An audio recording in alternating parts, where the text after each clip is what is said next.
mais um Connection Delight, o podcast da Florida Connection, onde eu bato papo com pessoas incríveis, histórias fascinantes, pessoas que deram muito certo e têm o seu testemunho para compartilhar com vocês. Mas antes da gente começar esse bate-papo, não se esquece, inscreva no nosso canal do Florida Connection e também aperte a campainha para você receber esse nosso bate-papo toda semana, que são pessoas incríveis como a Carol Larson, que eu tenho hoje aqui e que eu amei que você aceitou o meu convite. Obrigada por você ter vindo, Carol. Obrigada, Rô. Sabe que é sempre um prazer estar com você. Eu quase não consegui vir, mas acabei mudando toda a minha agenda só para poder estar aqui com você. Eu fiquei super feliz. Olha, a Carol, só para quem...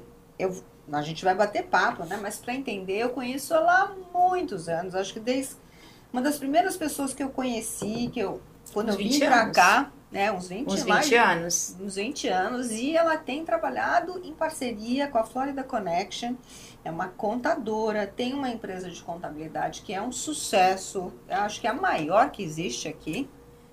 No meio da comunidade brasileira, hoje é a maior, em termos de volumes de funcionários e a quantidade de clientes que a gente atende. E ela atende tanto as pessoas locais, mas muito legal também trabalhar com você que é estrangeiro, você que é investidor e que tem que saber como fazer esse investimento da forma correta para ter uma proteção patrimonial. E a gente vai falar um pouquinho disso durante o caminho, mas vocês sabem já que o nosso bate-papo aqui, ele segue 3 perguntas principais, porque todo mundo quer saber de onde você veio, aonde você está, como é que você chegou onde você chegou e o que você faz e para onde você vai, Carol. Então me conta. De onde você veio? Bom, de onde eu vim do Brasil é de Campo Grande, Mato Grosso do Sul. Eu cheguei nos Estados Unidos em 1999. Eu também. Quando eu estava terminando minha faculdade de Direito. Uma menininha perdida, eu não sabia o que eu queria. Você fez Direito lá? Eu fiz Direito no Brasil. Eu não sabia, tá vendo? Esses bate-papos são ótimos que eu descubro coisas que eu não sei. Eu sabia que você era de Cuiabá. Campo Grande. Campo Grande, Isso. E vim direto para Orlando, nunca morei em outro lugar, sempre aqui. Acho que desde o primeiro dia que eu pisei em Orlando. Mas por que você veio para Orlando? Porque meu irmão estava aqui, né? Eu já te contei essa história. Meu irmão veio alguns... não lembrava. Um ano antes que eu. Na época, meu irmão ainda era mais novo que eu tinha 20 anos, meu irmão tinha menos ainda. E ele recebeu um convite para ele ajudar um amigo que estava montando um aras em Longwood. E na época a gente fazia hipismo. Você também fazia, eu fiz hipismo por muitos anos, até voltei a montar aqui nos Estados Unidos em 2012, só que infelizmente sofri um acidente, não sei se você lembra, quando eu fraturei a coluna, aí parei de montar. Mas enfim, esse amigo chamou e falou assim, João, você não quer ir comigo lá para os Estados Unidos? Você gosta? Você podia me ajudar, porque tem um monte de coisa para fazer quando você vai começar um aras, né? Tem baia, tem a questão da construção do espaço onde todos esses cavalos vão ficar, de qual forma vai ser, pastagem, etc. E meu irmão veio. E meu irmão estava aqui há mais ou menos uns 10 meses. Mas ele era novinho de tudo, né? Novinho, meu Mas irmão vocês tinha tinham fazenda, vocês mexiam com isso no Brasil? Meu irmão tinha 17 anos. Meu pai sempre foi médico e fazendeiro. Então, durante a semana, ele trabalhava como médico e final de semana ia pra fazenda. Ele criava gado, mas não cavalo de hipismo. Aí a gente... Fazia por esporte, né? O hipismo era só por hobby, por esporte. Então, meu pai tinha cavalo aqueles cavalos que vocês têm que usar na fazenda pra trabalho, pra ir atrás do gado, esse tipo de coisa. Mas nunca cavalos de hipismo. E é um mercado, assim, bem complicado no Brasil, né? Os cavalos são caros, a manutenção é cara, tudo assim é bem inacessível, vamos dizer assim, para a maioria da população. Até meu pai achou, graças a Deus, quando meu irmão decidiu vir para cá, né? Só que depois de 10 meses que ele estava aqui, você vai lembrar que o dólar estava 1 para 1,99. Quando a gente mudou para cá era uma delícia. Acho que foi 2000, ou metade de 2000, o dólar bateu quase 3 ou 4, uma coisa assim. Aí meu pai ligou pro meu irmão e falou assim, olha, você vai ter que voltar, eu não tenho condições de bancar você aí com o cavalo, com o hipismo e com o valor do dólar do jeito que tá. Só que meu irmão estava tão acostumado que ele não queria mais ir embora pro Brasil. E aí coincidiu que nessa época eu tava terminando a faculdade e eu tava assim, sabe quando você tá super infeliz? Super infeliz com a faculdade, com a carreira que eu ia seguir, as dificuldades de encontrar... Estudou lá em Campo Grande mesmo? Estudei em Campo Grande mesmo, estudei na Uniderp. Dificuldade de encontrar trabalho. Um dia meu irmão me liga de manhã, imagina, 7 horas da manhã, eu tava saindo pra ir pra faculdade. E lembra que não tinha celular, né? Era no telefone de casa, então foi assim, era pra eu estar lá naquele momento. Aí ele me ligou e falou, e aí, cara, por que você não vem passar um tempo aqui? Aí meu irmão tinha saído do Aras, Meu pai falou que não dava mais para bancar, ele já estava bancado, já estava morando em Orlando, trabalhando, porque ele não queria ir embora. Então ele já estava com apartamento, com tudo mais ou menos arrumadinho aqui quando eu cheguei. Aí ele me ligou 7 horas da manhã, eu falei, ai, João, não sei o quê. Saí de casa, você me conhece, né? Pra ontem. Saí de casa, fui pra faculdade, aí comecei a olhar também aquele negócio todo ao redor da faculdade, falei, eu não quero isso daqui mesmo pra mim. Aí saí da faculdade, era meio-dia e meia, que eu liguei pro João, falei, eu vou, João, tô dando uma olhada numa passagem aqui, vou ver se eu consigo pra semana.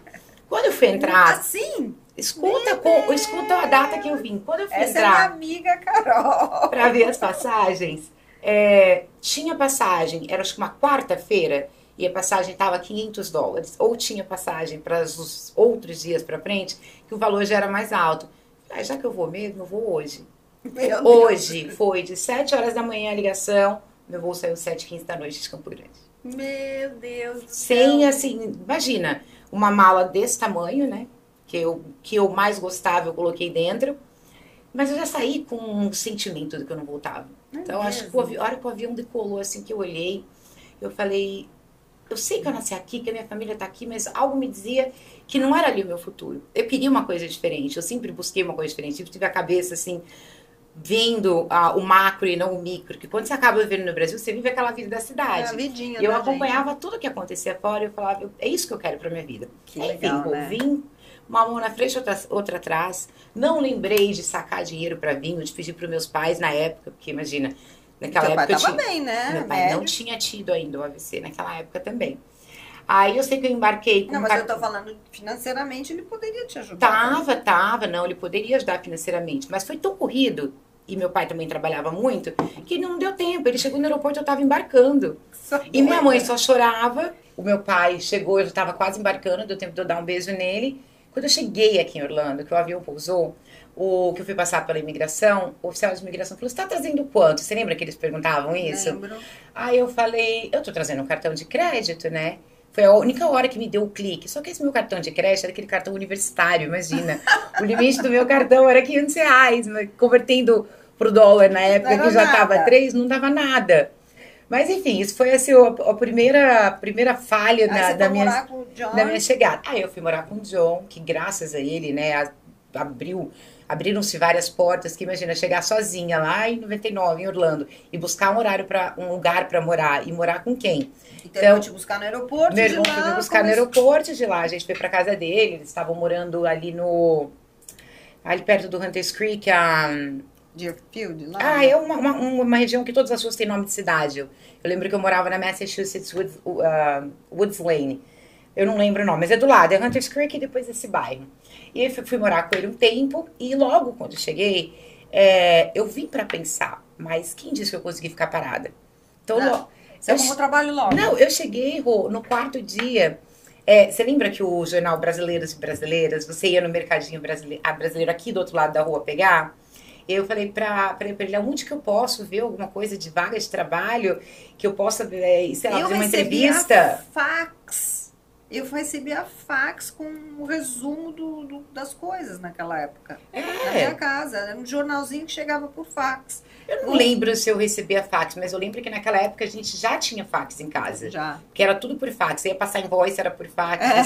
Tudo você fazia por fax. E aí você veio no mercadinho, pegou o jornal. Aí eu peguei o jornal e tinha lá uma vaga, que você nem vai imaginar quem foi meu primeiro patrão. E quando eu vi lá o nome da empresa, Starlight, blá blá blá, eu falei assim, escuta, a gente só descobriu isso, tipo, 8 anos depois. Olha, aí eu cheguei, fui fazer entrevista, eu não lembro com quem que era na época, e era pra trabalhar, você lembra quando abriu a Universal? Lembro. O Portofino da Universal. Nossa, então, eu já trabalhava com ele nessa época, então. Então, a gente foi uma das primeiras turmas de housekeepers. Eu não cheguei a fazer housekeeping.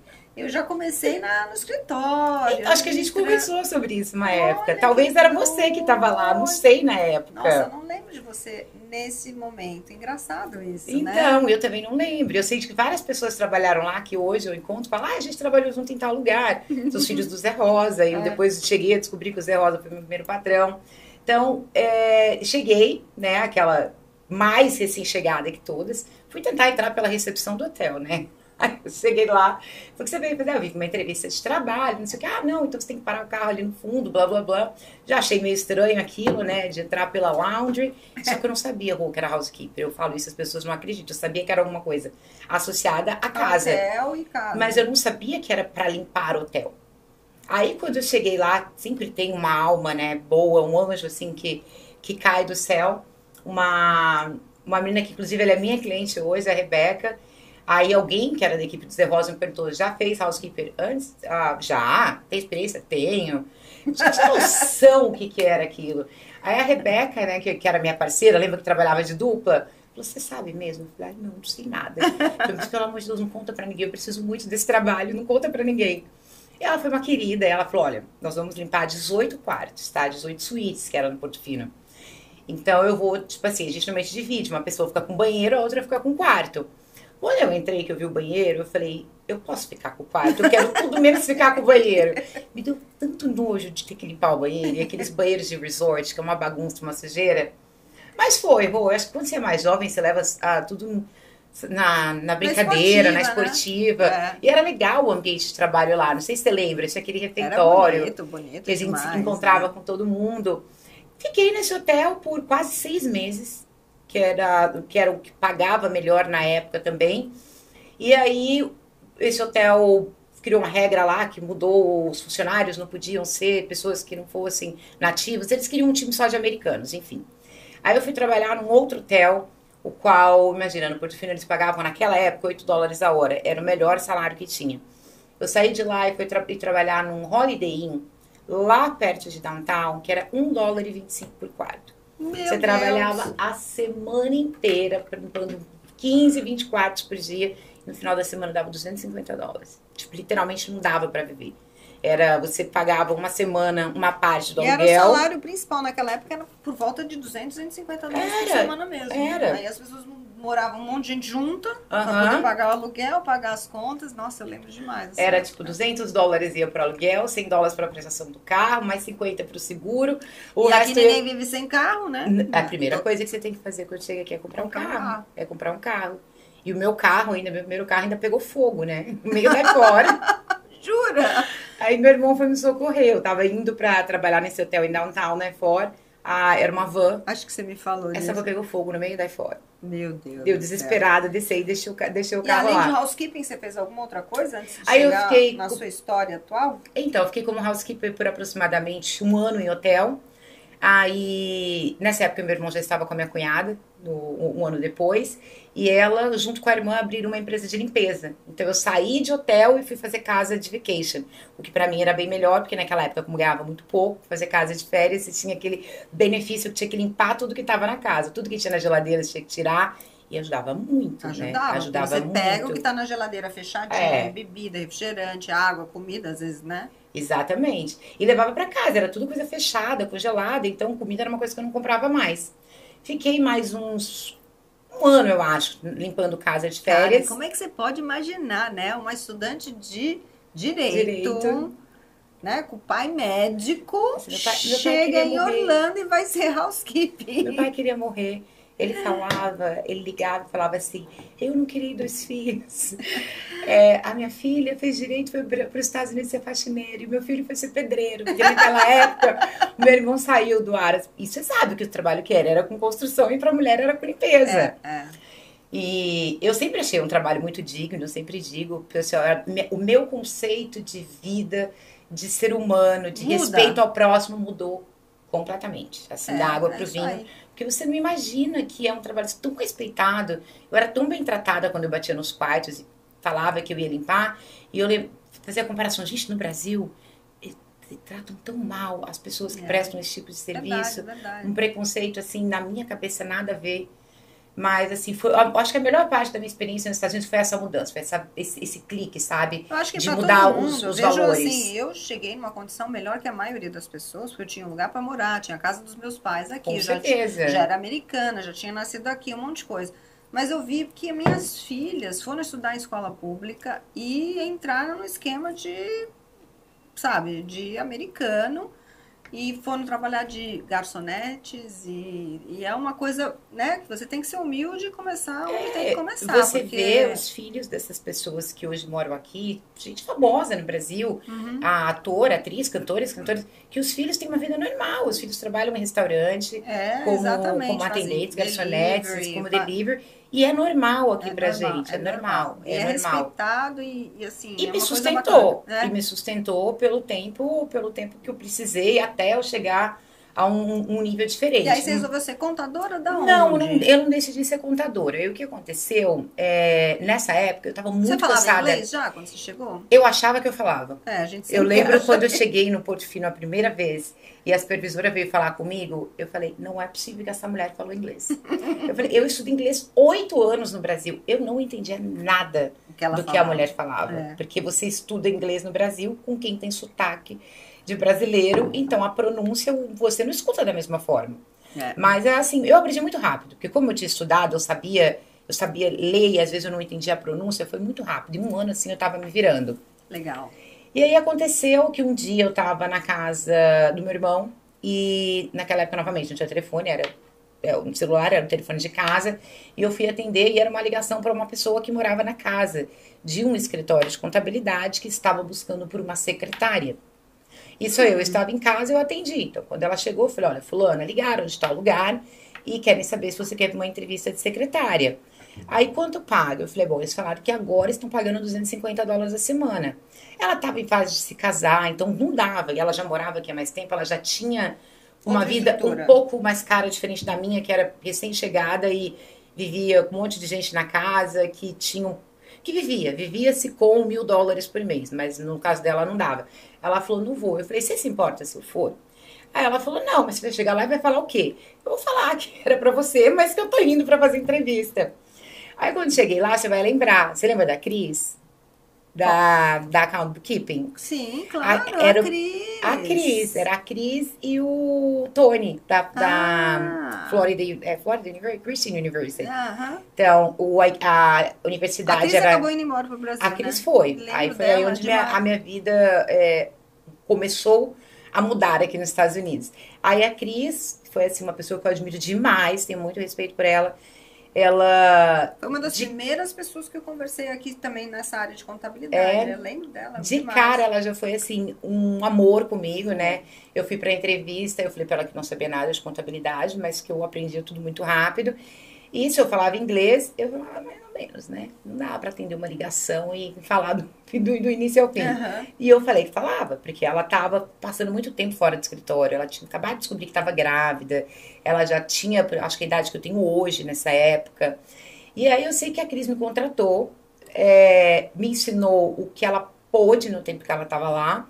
Até que a Cris acabou tendo bebê, e aí após o nascimento do bebê, ela teve que ficar um tempo em casa, ela teve uma série de complicações, e nesse momento ela decidiu vender a Account Bookkeeping. E aí a Account Bookkeeping foi vendida pro Alberto, que também tem um escritório aqui hoje. Aí eu fui junto com o Alberto, fui vendida pro Alberto. E nisso, Rô, eu já estava 1 ano com contabilidade ali com a Cris. Foi a gravidez dela e mais alguns meses até ela vender. Você já tinha aprendido muito. Eu tinha aprendido muita coisa, porque ela tinha me deixado, na época, o QuickBooks, que é o sistema que a gente usa até hoje, e eu achei o QuickBooks muito lógico. Então, tudo aquilo que no começo não fazia muita lógica pra mim, começou, sabe, fazer lógica, fazer sentido muito rápido. E eu fui aprendendo, eu fui entrando, sou muito de... colocar o nariz onde não devo, às vezes. Fui tentando ver negócio de imposto, como fazer, e aprendi muita coisa. Aí, quando eu fui vendida pro Alberto, o Alberto é um cara excepcional também, um contador, assim, com muita técnica. Que é hispano ele, né? Hispano. E eu tinha aprendido muito com a Cris, contabilidade americana, mais voltado para o QuickBooks, o que ele fazia, e abertura de empresa e preparação de impostos simples. Com o Alberto, eu entrei numa área mais aprofundada, que eu queria entender a fundo os balanços. Então, ele me ensinou toda a base da contabilidade, que foi quando eu realmente comecei a me apaixonar pela contabilidade, que eu via que tudo fazia sentido. Entendi. E fiquei com o Alberto mais 1 ano e meio, e aí bateu aquela vontade de ter meu próprio negócio. Só que eu não tinha dinheiro pra nada. Aí eu cheguei, conversei com o Alberto, falei, Alberto, eu tô pensando em abrir uma empresa, não sei o quê, eu tenho muita vontade, seguir carreira solo, porque a gente se dava muito bem, mas a gente tinha algumas diferenças, justamente por causa da cultura, né, de como atender o brasileiro, como atender o outro público, que às vezes a gente tinha algumas coisas que discordava. Aí conversamos sobre isso, ele falou, não, Carol, vai, não tem problema, por uma questão de respeito e de ética, peço que você não ligue para os clientes, não leve os arquivos. Eu falei, jamais faria isso, Alberto, jamais. Uma pessoa que me ensinou tanta coisa, imagina se eu ia sair e pegar os clientes dele. Eu falei, as pessoas que vierem atrás de mim, ok, se eu assumir a carteira delas, ele falou, sim, só vou pedir para que elas venham aqui, naquela época não tinha arquivo digital, tinha que pegar o arquivo de papel, umas pastas desse tamanho, com toda a vida contábil da pessoa, que eles venham aqui, assim, um termo, dizendo que eu entreguei os documentos e estão indo para você. Eu falei, sem problema. Isso foi em final de 2004 e oficialmente a empresa começou em 2005. Então a Larson está fazendo 20 anos e eu 23 anos na área contábil. Aí eu abri a Larson, novamente, sem um tostão, $0. E na época, o Bank of America estava oferecendo empréstimos com uma taxa de juros muito baixa. Aí eu fui no Bank of America, consegui um financiamento de $50 mil, que foi o dinheiro que eu usei para pagar o depósito do aluguel. Lembra que você tinha que pagar 3, 4 meses adiantado, ainda mais porque era o meu primeiro imóvel comercial que eu estava alugando. E comprar cadeira, computador, mobiliar o escritório. E assim, foi uma coisa de Deus, Rô. Desde quando eu abri o escritório, começou a vir cliente, né, dos que eu atendia, e clientes novos, e sempre seguindo aquele acordo que eu tinha com o Alberto. E nesse momento a Larson era um escritório de contabilidade para atender a demanda daquele brasileiro que morava aqui. Então cada momento foram oportunidades diferentes que foram aparecendo e que graças a Deus me permitiram transformar a empresa no que ela é hoje, né? Então foram esses primeiros anos de 2005 até aproximadamente 2008, atendendo o público local, porque não tinha contador brasileiro, a Cristina tinha ido embora. Então eu era a única contadora brasileira que era formada e podia atendê-los. E 2008, você vai lembrar, que foi a crise imobiliária, e aí mudou completamente. Quem morava aqui ficou numa situação complicadíssima. Você sabe quantas... um ano de fazer aluguel, que a gente ganha muito pouquinho, né, quando faz aluguel. E eu fiquei aqui. Todo mundo ficou. Quantos bankrupts, né? Quantas falências foram abertas no meio da comunidade, empresas de pessoa física. E aí começou a vir uma demanda muito grande do público brasileiro, com muito dinheiro, né? Porque naquela época o dólar estava acho que 2,15. Por aí. Então era assim, imóvel que valia 500 mil, sendo vendido por 100 mil. Então tinha cliente que vinha e comprava 4, 5, 20 imóveis de uma vez. E aí foi quando eu vi mais uma oportunidade. Eu falei, gente, foi quando eu comecei também, full time no real estate. Eu falei, não tem como, essas pessoas precisam de um atendimento qualificado e específico para a demanda, que é a compra de imóvel, que é diferente você fazer a contabilidade para você que tem uma empresa operacional e uma pessoa que vem comprar um imóvel. Totalmente diferente. Aí a empresa deu assim uma crescida enorme de 2008 a 2010, que foi com a criação do departamento internacional, que foi para atender o público não residente, tanto que comprar imóvel, mas como fazer investimentos financeiros aqui, que tinha muita gente vindo. E aí o negócio fez assim, dobrou de tamanho, né? Imagina, se eu tinha 1.000 clientes local, vieram 2.000 clientes não residentes do Brasil.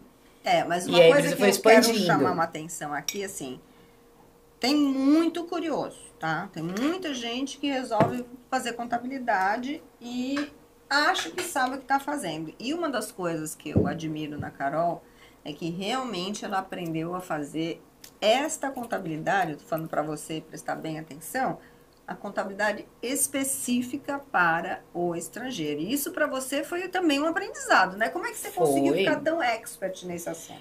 Eu sou uma pessoa que eu amo estudar, né? Todo mundo me chama de louca.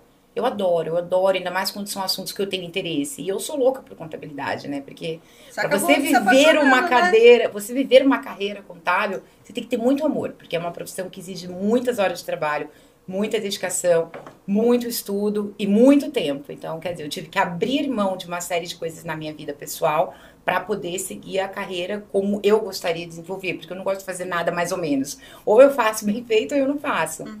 Aí eu comecei a estudar, eu tinha estudado muito, né, os meus primeiros anos de carreira sobre o residente fiscal. Aí eu comecei a estudar muito sobre o não residente e comecei a perceber a quantidade de besteira que os contadores americanos estavam fazendo, porque ninguém falava de não residente naquela época. Então todo mundo achava que o imposto do residente era igual para o não residente, Exato. o ganho de capital era igual, a sucessão era igual, e é tudo diferente, é tudo diferente. Então assim o meu nome foi ficando bem conhecido no Brasil, devido ao serviço que eu fazia aqui. Então a gente começou a receber muito cliente não residente. Eu me lembro que você está falando uma coisa que eu, que comecei a mexer com estrangeiro, também com investidor internacional, eu queria essas respostas. E eu procurava nas pessoas que eu conhecia locais, advogados, contadores, e ninguém sabia explicar para mim o que era. Ninguém tinha. Você lembra quando saiu o FERP? Aí a gente conversou a primeira. Sabe não, porque ele sempre existiu. Ele voltou. Quando começou a surgir brasileiros revendendo a propriedade. Exatamente, exatamente. E é uma legislação complicada, mas graças a Deus eu achei assim que foi muito tranquilo aprender essa outra parte. E os dois departamentos vieram, né? Competindo um com o outro, o departamento dos residentes crescendo, do não residente crescendo um pouquinho mais. Aí quando foi em 2019, entramos em outro momento. Né? A legislação americana mudou em relação às regras fiscais e tributárias e todo brasileiro, ou todo residente que mora aqui nos Estados Unidos e tem um green card ou residente pelo teste de presença, começou a ter a obrigatoriedade de declarar sua renda global, ou seja, participo de uma empresa no Brasil, não distribui dividendos, tenho que declarar o resultado da minha empresa aqui. Aí sim veio uma legislação complicada, porque aí é uma legislação que tem mais de 200 sections e codes da Receita Federal e que cada um diz uma coisa. E são muitas regras. Nossa. Aí você teve que fazer um monte de curso. Nossa, aí eu me dediquei 2 anos exclusivos, todos os dias. Eu fazia, eu não sei se você conhece o ICPA, é uma associação, como se fosse um CRC no Brasil, que ele tem cursos para contadores, eles têm treinamentos, eles têm dicas de melhores programas, eles têm dicas profissionais. E o AICPA, na época, lançou um curso que era super caro, que era justamente sobre tributação internacional, de acordo com a nova legislação, que foi o TCJA de 2017. Aí eu fiz as coisas por 2 anos, 3 horas por dia, fora as horas de estudo, de trabalho e de prática. Não, fora que você tinha que trabalhar, estudar. De noite, eu chegava em casa, meu marido falava, sai da frente do computador. Eu falava, eu preciso acabar mais um módulo, porque eu precisava do diploma, eu precisava pegar aquele diploma que eu tenho no escritório hoje, que é com a especialização em planejamento internacional. E a parte do planejamento começou em 2019, só que oficialmente eu só abri ao público com o nome de planejamento 2 anos depois, que foi em 22, quando eu terminei essa certificação em tributação internacional. Uau! E, Rô, foi assim, um outro boom, porque eu não sabia que estava tanto brasileiro vindo para cá, que tinha empresas, que tinha bens no Brasil, e o quanto eles estavam afetados por não terem ideia dessa legislação. A pessoa chegava para fazer o imposto, e quando eu olhava do Brasil, eu falava, você sabe que tem que declarar isso? Sabe que tem que declarar isso? Sabe que os dividendos são tributados? Ninguém sabia de nada.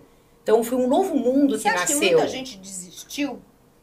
Na época, por falta de conhecimento, ou até porque realmente... O que você diria aí para o pessoal que está escutando a gente agora? Eu acho que na época muita gente desistiu. Primeiro porque era uma complicação que não estava muito clara, uma legislação que não estava muito clara ainda. Então você lia, relia, você falava, mas não faz sentido o que está dizendo aqui. E a tortura colocada pela mídia dentro da comunidade contábil foi muito grande. Acabou, o não residente, imagina, você não pode ter mais fundo no exterior, nós somos brasileiros, às vezes temos aplicações lá, você não pode mais participar de empresas, você não pode mais isso, você não pode mais aquilo, nada. E quantos brasileiros vêm para cá e vivem da receita do Brasil? Então, muita gente se antecipou, achou que não tinham estratégias ou estruturas que podiam ser feitas para minimizar o impacto dessa bitributação e dessa tributação com alíquotas altíssimas e foi embora.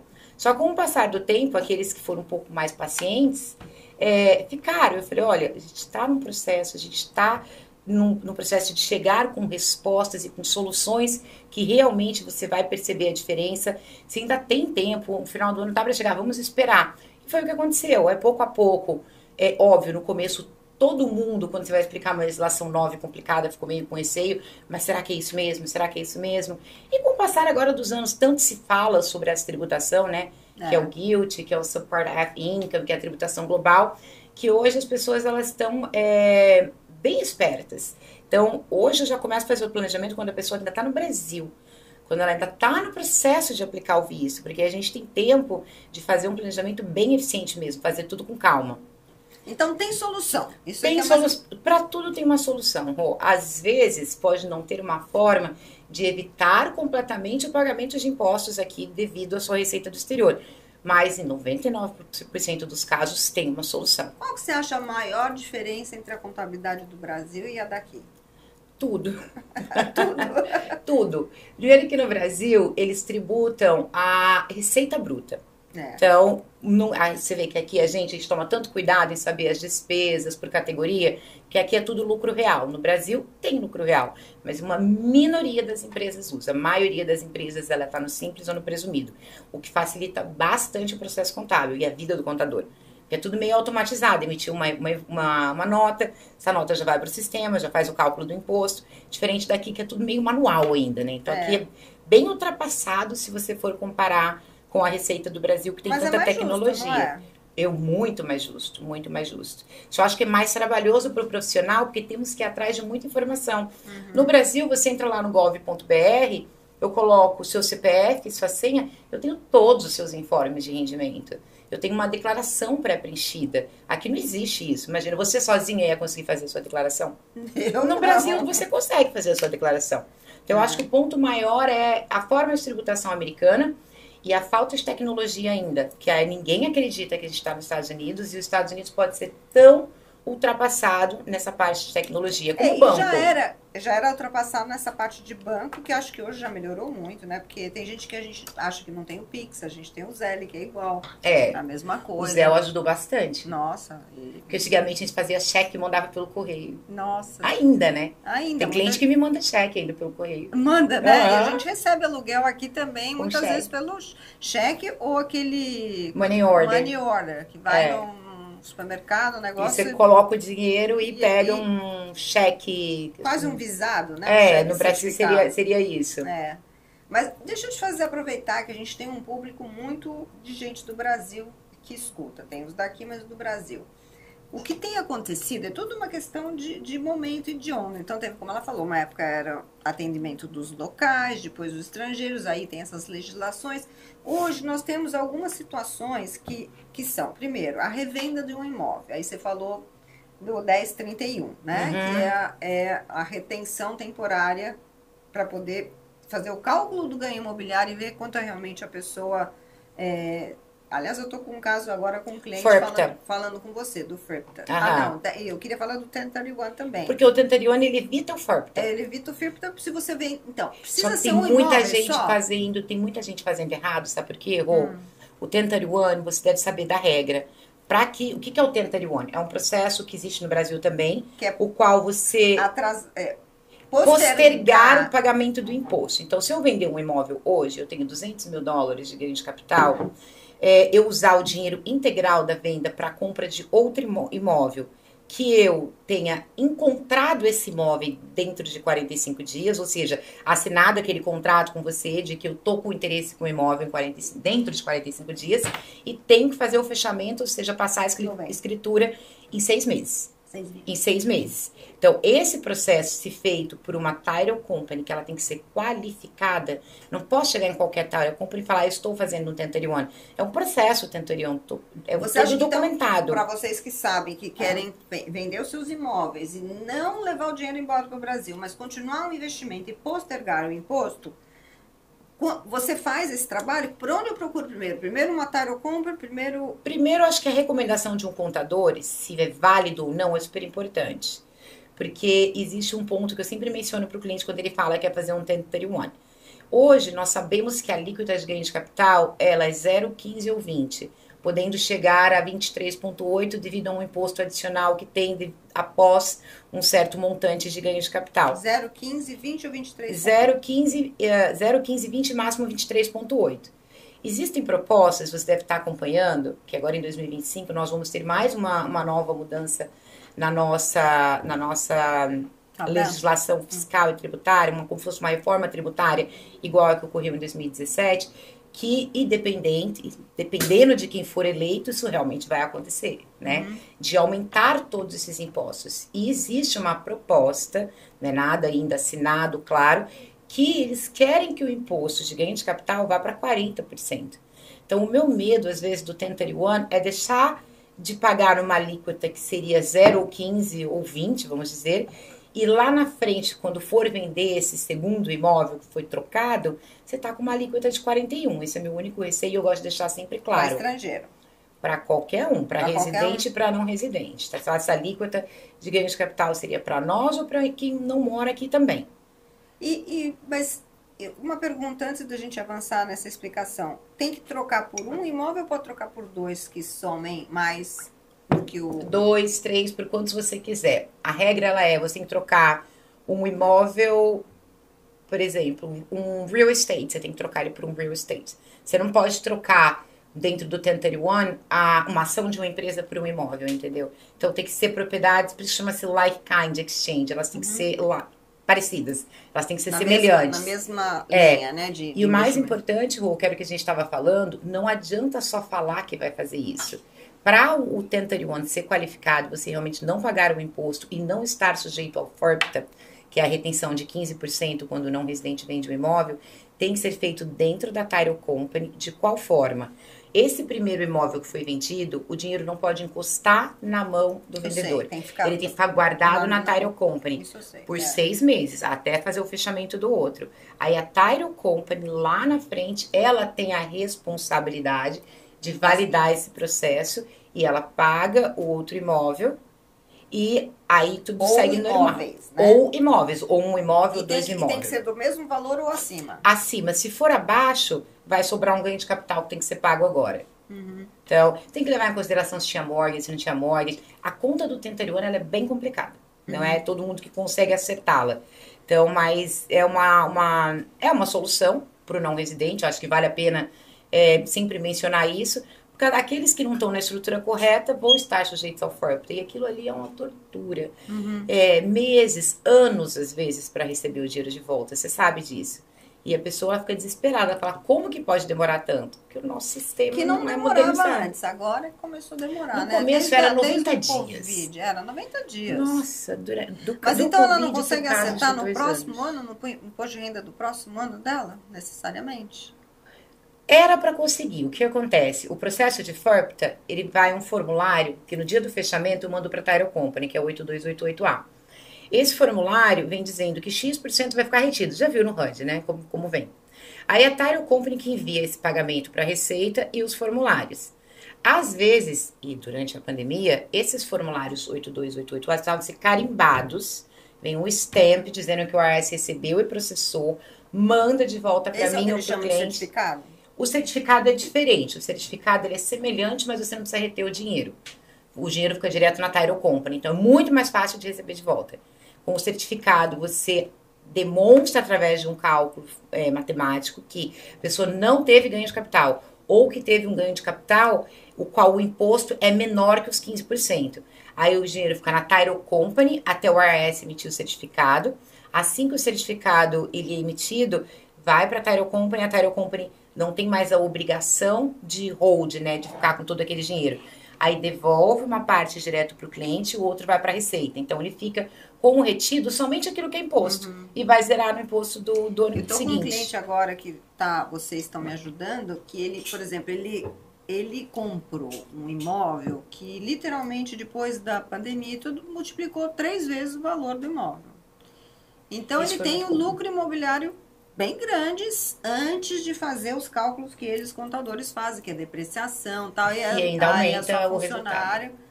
Fala assim, eu preciso dos quanto que gastou de remodeling, com reforma, essas coisas todas, para fazer um cálculo, porque o cliente ele falou assim, eu só vou vender se fizer sentido para mim o que vai sobrar na minha mão. Tá na pessoa física dele? Tá na pessoa física dele.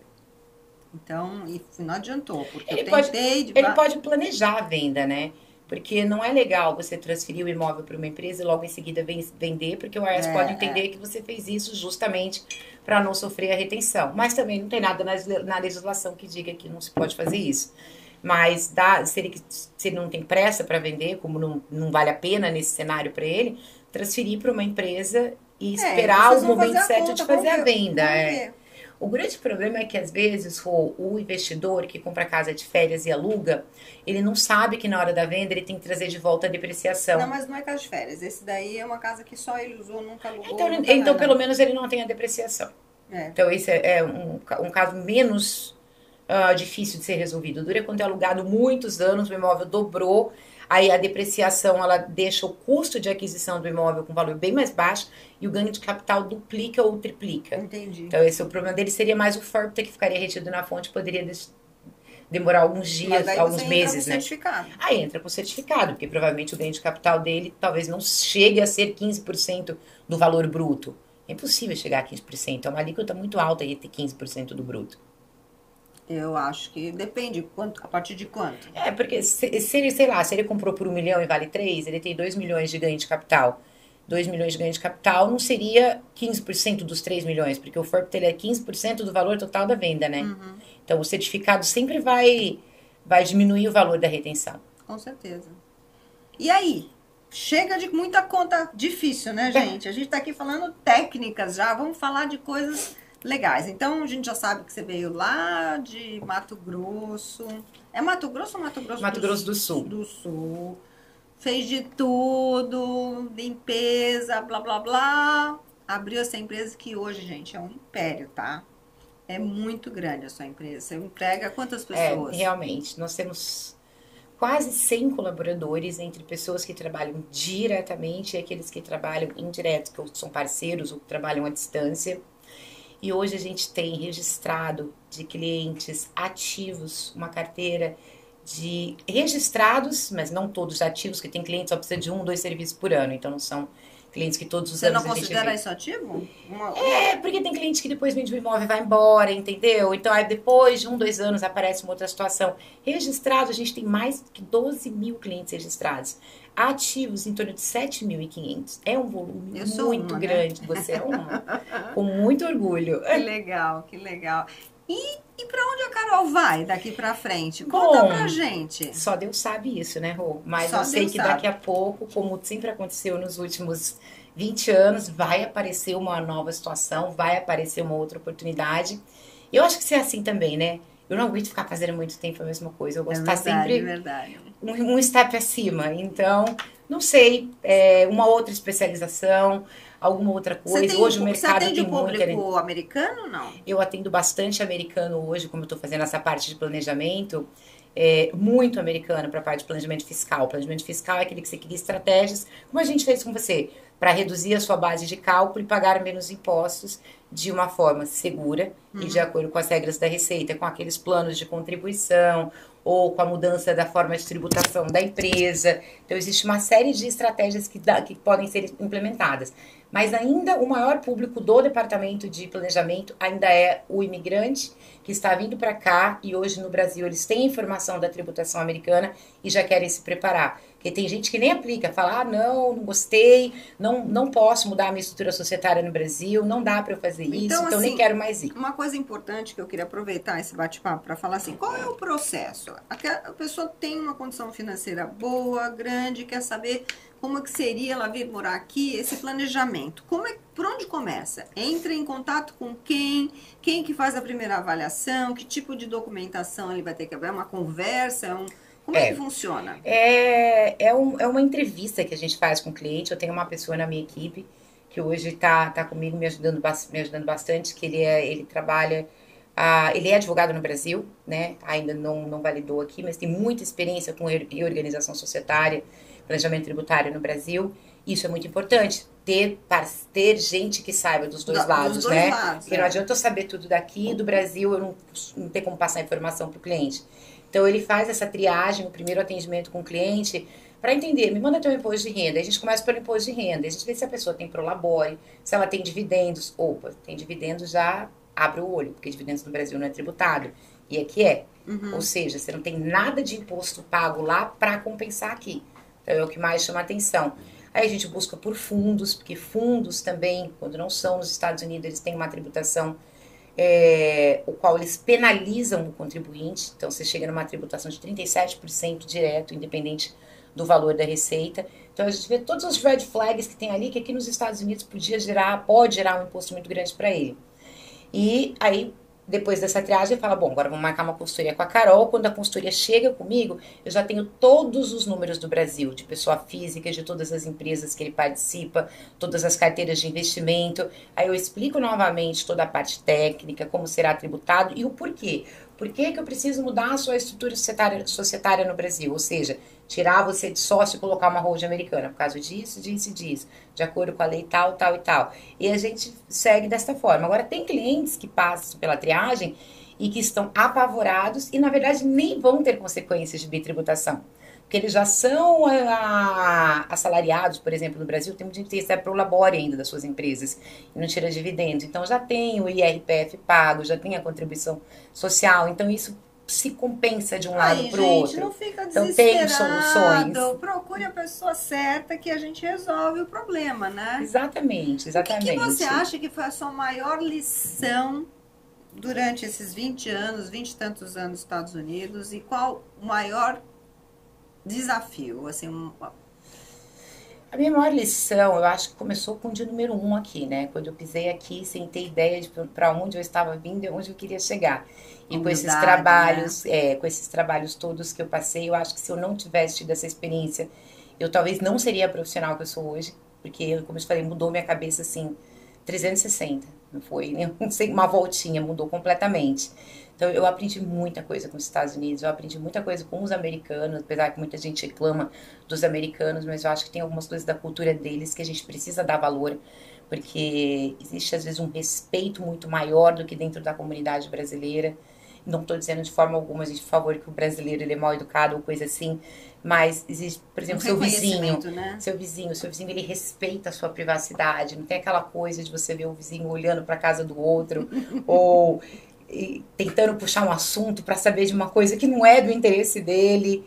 Eu aprendi bastante com o americano em si. E eu acho que assim, o maior desafio foi quando eu comecei a minha carreira.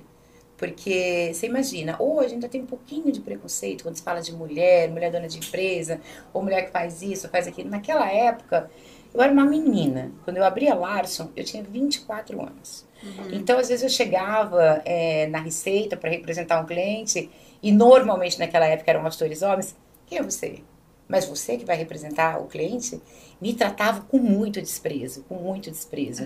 Então, e naquela época tinha muita auditoria de Workers' Compensation, então eu vivia lá em Downtown, no prédio do Workers' Compensation, só com homem, e aqueles caras que são da indústria de construção. Pra quem não sabe, Workers' Compensation seria o quê? Um seguro para acidente de trabalho? É um seguro para acidente de trabalho que é obrigatório para todas as empresas que têm mais de 3 empregados. As empresas da construção civil, independente do número de funcionários, elas têm que ter o Workers' Compensation.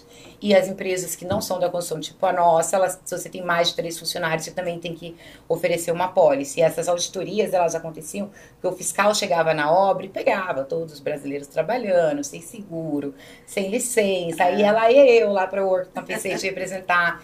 E aqueles homens grossos, mal educados, né? Tipo, me olhando de cima e embaixo. O que essa mulher tá fazendo aqui, se metendo nesse meio? Mas com o tempo, eu acabei conhecendo todo mundo. Eles começaram a criar um respeito muito grande por mim. Então, toda vez que acontecia coisa com o brasileiro... Uma coisa a gente tem que dizer, né? Se você tem capacidade aqui, você passa a ser reconhecida, não importa. Exatamente. Se você é gringa, não é, mulher... Mas você tem que mostrar a sua capacidade profissional. Exatamente, né? Exatamente. E a sua postura também. E você tem que mostrar, né, que você gosta daquilo que você está fazendo e você é um bom profissional. Porque nos últimos anos, quantos escritórios já abriram em Orlando? Pelo amor de Deus, de forma alguma eu não estou falando de nenhum outro escritório, eu respeito muito os meus colegas de trabalho, mas em algumas situações a gente vê coisas a qual quem se prejudica é o cliente. Então, às vezes, um escritório que começa, que a pessoa não está preparada, ou que era o cabeça, saiu do grupo, e aí os clientes ficaram completamente perdidos, com obrigações fiscais pendentes, com impostos a serem pagos que não foram pagos. Então, eu acho que demora muito tempo para as pessoas realmente confiarem. Então, imagina, meu primeiro ano de empresa, mas você tem um ano de empresa. Então, com o tempo, né, e você vai mostrando consistência, você vai mostrando responsabilidade, dedicação ao cliente, as pessoas vão confiando e vão recomendando mais. Eu lembro que na época eu fazia propaganda em todos os jornais e revistas, e todo mundo falava, tem necessidade disso? Eu lembro uma coisa que eu aprendi na faculdade aqui, quando eu fui fazer contabilidade de marketing. O marketing, ele é essencial. Sim. O marketing é essencial para a tua empresa. Tem gente que via minha propaganda há 15 anos, 20 anos atrás, de tanto ver, foi consolidando o meu nome, o nome da minha empresa na cabeça, que hoje, quando me procura, fala, nossa, eu já vejo você há 15 anos. Então, é fortalecer a tua marca na cabeça do público que você quer atingir, né? Não adianta ficar, não, mas o meu boca a boca já é bom, não sei o quê. Você tem que mostrar a cara, você tem que fazer propaganda do seu negócio, você tem que mostrar a consistência e a qualidade do serviço que você está prestando. Sempre, sempre. E graças a Deus, Rô, você sabe minha história melhor do que ninguém, a gente se conhece há mais de 20 anos. É verdade. Tudo sempre foi acontecendo, assim, Deus sempre colocando a mão, cuidando de tudo. E óbvio, depende muito da gente, né? Com certeza. Muita dedicação, muito sacrifício, muitas noites sem dormir. Muito. Não, tem dias que, nossa, a última vez que eu tava com ela no escritório, ela tinha um evento, eu acho que ia se trocar no carro. No carro, verdade. E chegou aqui hoje também, a gente conseguiu, né, dar um jeitinho aqui uma armadinha no rosto. Uma armadinha para poder participar. Exato. Eu tenho uma curiosidade, antes da gente encerrar aqui. Qual é a profissão, assim, tipo de empresas que mais tem de brasileiro aqui? Você tem como dar um chute assim? Ou pelo menos uma mostragem, olha, tem bastante disso, porque é uma curiosidade. Olha, de tempos em tempos muda, conforme eu te disse, né? Mas se a gente for pegar lá desde 2000, vamos dizer, número 1 ainda, eu acho que na comunidade brasileira, tanto naquela comunidade antiga, como nos novos, é construção. Construção. Tem muita empresa de construção. Só que aí vai evoluindo, né? E quando você fala empresa de construção aqui, gente, não é a pessoa que constrói uma casa. É a construção, as variações dentro da construção. O cara que põe o piso. Um que faz só o piso, outro que faz só a porta, outro que só pinta, outro que só faz um determinado tipo de serviço. Porque é um mercado que tem muita demanda, você sabe, ainda mais na Flórida, não para de construir. Só que hoje tem outras empresas de construção também. Tem a empresa de construção daquele que presta esses serviços, né? Que é bem segmentado, cada um faz uma coisa. E tem os brasileiros, os recém-chegados, que estão investindo no mercado, construindo mesmo. Então eles pegam uma pessoa que é um general contractor, que como se fosse um engenheiro, um mestre de obras no Brasil, que assina pela obra, e estão fazendo esses negócios. Limpeza ainda tem muito, cresceu muito a quantidade de gente que trabalha com frota de van pro Amazon, para essas empresas de delivery depois da pandemia. Muita gente, empresas enormes de brasileiros, com 500, 600 funcionários, com frota de carro enorme. Muita gente de venda online, assim, tempo em tempo, foi evoluindo, né, esse negócio de marketing, de rede social. Época, quando eu cheguei aqui, todo mundo tinha agência de viagem, depois todo mundo teve empresa de limpeza. De transporte, você lembra? De transporte, depois granito. Exatamente, né? exatamente. Por fases mesmo. Então, ainda tem, porque é um mercado que é muito lucrativo, né? É o que tem acontecido nos últimos anos, tem muita empresa fazendo a mesma coisa, né? Muitas da mesma coisa. Então tem uma competição aí no mercado que é desgastante para quem está nessa parte da prestação de serviço. Da construção de casa em si também tem bastante gente no mercado você deve estar acompanhando isso. Mas a cada ano passa, muita gente no digital fazendo venda online, que antigamente tinha uma empresa de limpeza, fechou isso, está fazendo venda. E todos aqueles brasileiros que têm as holdings, né? Porque são as empresas para ter os investimentos aqui. Então, é um número muito grande de empresas de não residentes com o objetivo de proteger contra a sucessão, contra o FIRPTA e todas as outras complicações que o não residente pode ter. Ou seja, gente, é muita informação para um bate-papo como esse. Muita informação. A gente pode ficar dias aqui falando. Conhecer a profissional, a estrutura que vai poder te atender bem, com certeza. Com certeza. E o fato da gente crescer, isso aconteceu comigo, acontece com a Carol, às vezes a pessoa fala assim, não, mas eu tentei falar com ela, não consegui, porque não sei o quê. Gente, é a parte do crescimento mesmo, mas o importante, assim, a equipe tá bem preparada e aceitar feedback, né, Carol? Porque muitas vezes acontece isso comigo, principalmente na parte de administração de imóveis, que às vezes fala, porque não sei o quê, deu esse problema. Uma das coisas que está acontecendo, eu tenho comentado muito, é falta de mão de obra qualificada aqui. Então a gente estuda, porque a gente está precisando de gente para trabalhar, gente bem boa, difícil, não bem é? difícil, bem Então difícil. isso é um dos problemas que a gente enfrenta, mas com certeza pode dar o feedback, porque a gente vai continuar crescendo, né, Carol? Eu com certeza, eu acho, eu sempre te falei, você lembra às vezes você vem conversar comigo, ai, Carol, aconteceu tal coisa, não sei o que falou. Eu prefiro, às vezes, você vir me dar um feedback de uma pessoa que não está 100% satisfeita, porque essa crítica construtiva vai me fazer melhorar naquilo que não tá bom para todos, né? Então a gente tem, nossa, hoje a nossa equipe de treinamento, com a Bia, que hoje faz parte da gestão de pessoas, é toda semana reunião, toda semana treinamento. A gente tem um escritório, assim, bem segmentado, porque cada time só faz um tipo de serviço, então são especialistas naquilo que fazem. Então quem faz o FORPTA faz só FORPTA, quem trabalha para não residente faz só imposto de não residente. Então assim, as pessoas podem confiar, não necessariamente vai ser eu ou você para executar, até mesmo porque a gente é uma só. E não dá, não tem como. Quando eu loto a minha agenda, eu atendo 8, 9 pessoas num dia. Não tem como atender mais que isso num dia, você sabe que não dá. Então a gente precisa confiar na equipe, minha equipe, graças a Deus, está muito qualificada, e os clientes também, né? E isso é uma coisa que a gente sempre trocou figurinha, né? Assim, tipo, esse tipo de feedback, porque a gente sabe que é a dor do crescimento, né? É a dor do crescimento. Gente, mas vale é a importante. pena empreender, é importante. Eu queria fazer um brinde com você e agradecer mais uma vez a sua presença. Obrigada, sempre que você quiser. É muito gostoso crescer junto, né? E poder realmente participar de eventos, tudo com uma parceria que tem durado muito tempo e vai continuar durando. Se Deus quiser. É isso aí. Gente, olha, não esquece, se inscreva no nosso canal, aperte a campainha, porque toda semana é uma história que você vai aprender, você vai ficar fascinado com a história das pessoas, viu? Obrigada mesmo, Carol. Obrigada a você.